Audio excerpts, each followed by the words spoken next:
Alhamdulillahi Rabbil Alameen, as-salatu was-salamu ala khatamin nabiyyin wa ala alihi wa ashabihi ajma'in, amma ba'd, fa'a'udhu billahi minash shaitanir rajim, bismillahir rahmanir rahim.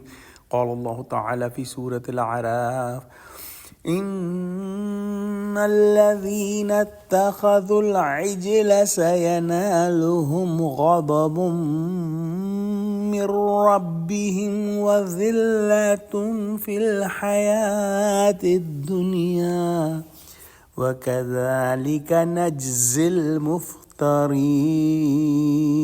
Translation: Indeed, those who chose the calf for worship will surely be seized by anger and wrath of their Rabb and disgrace in the life of this world. Thus, we do recompense those who invent a lie or falsehood. In these ayahs, we are studying about the incidents when the Bani Israel made an idol with the ornaments and started to worship that idol. When Musa alayhi salam came back from the Kohe Tur, the mountain of Tur, Allah subhanahu wa ta'ala gave the decision about these people who worshipped the calf.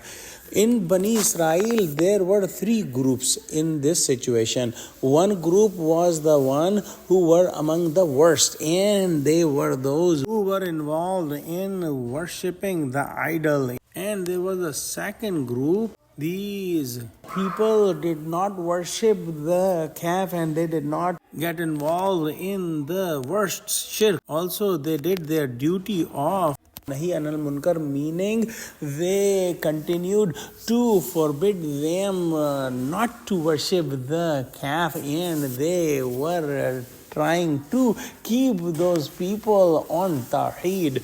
The third group was in the middle. They did not get involved in worshipping of the idol, but they also did not forbid the people who were worshipping the idol. So they did not do the duty of Nahi Anil Munkar. So Allah subhanahu wa ta'ala gave them the punishment according to the scholars that those people who worshipped the idol, they were killed by the hands of those people who did not forbid them. So they had the punishment of killing their own people with their hands for this sin of not forbidding them.